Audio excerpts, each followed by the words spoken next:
Hello everybody, and welcome to the extras of the Metal Gear Rising Revengeance playthrough.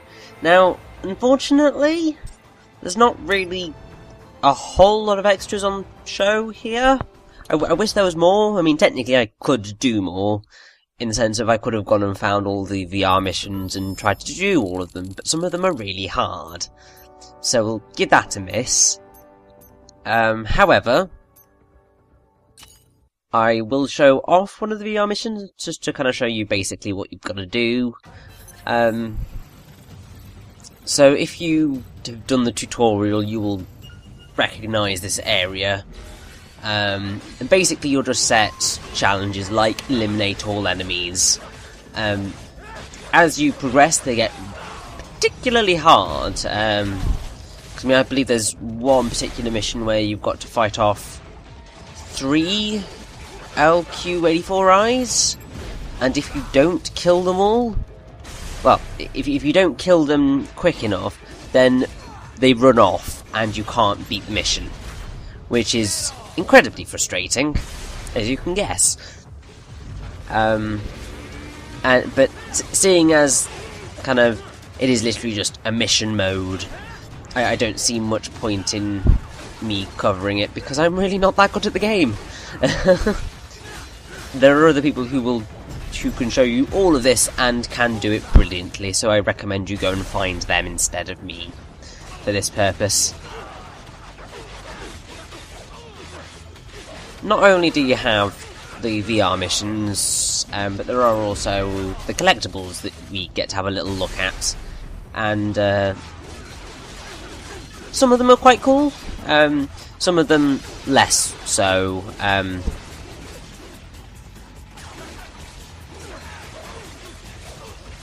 I mean,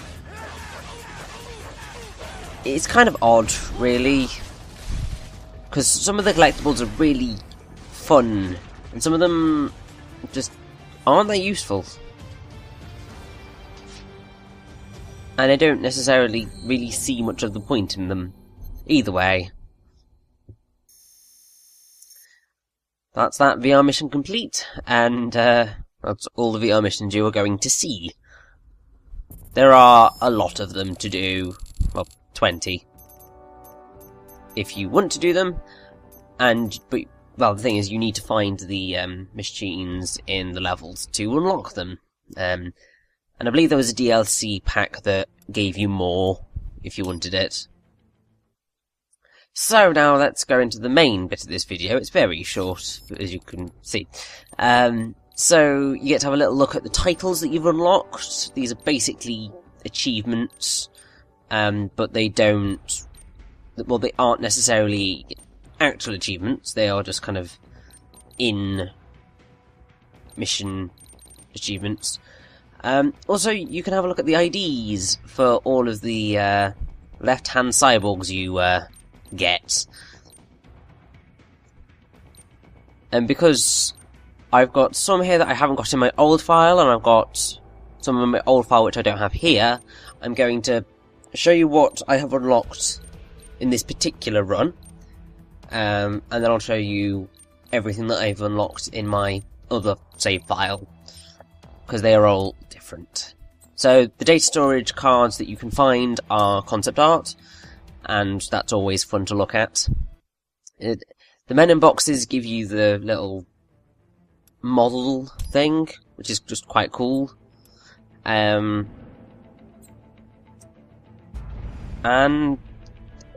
yeah, the left hands aren't really as fun. I mean, obviously they have an effect in game because you can get a level, you can get extra stuff. Also, this is what I did on my first run of the game.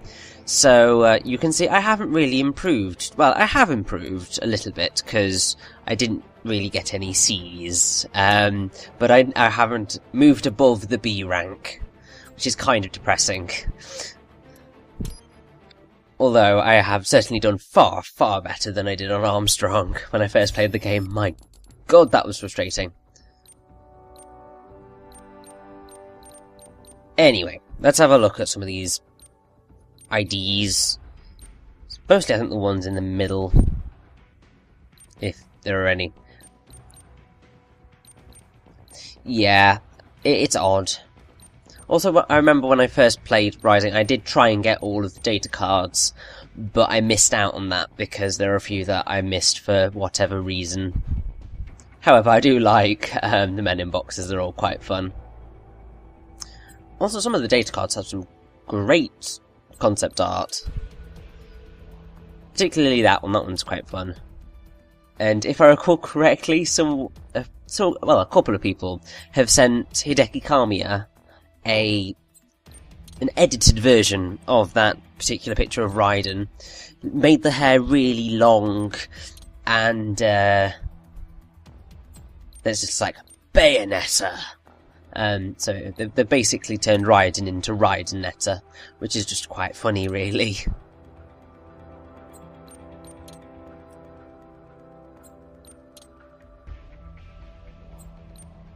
But unfortunately, this is literally all the collectibles that there are. I wish there was more, but there isn't. So that's pretty much that.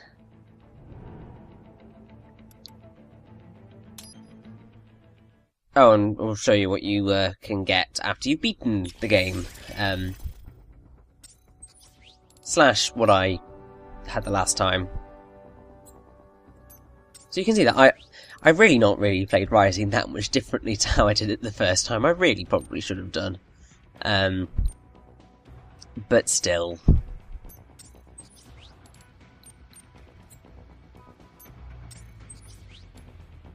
You can also get a wig for Raiden, which is rather funny. I don't quite know why Raiden needs a wig, but there we go. I believe you can also unlock an outfit of him in his suit, which is just quite funny. But I definitely prefer this Raiden's main design throughout the game. It's just a lot cooler. And that brings us to the end of the Metal Gear Rising Revengeance extras. I'm really sorry that this was so short, but there's not really too much to do in Rising other than the story and the VR missions. So yes, but thank you very much for watching. I hope you join me in the next playthrough, or walkthrough. Either way. See ya!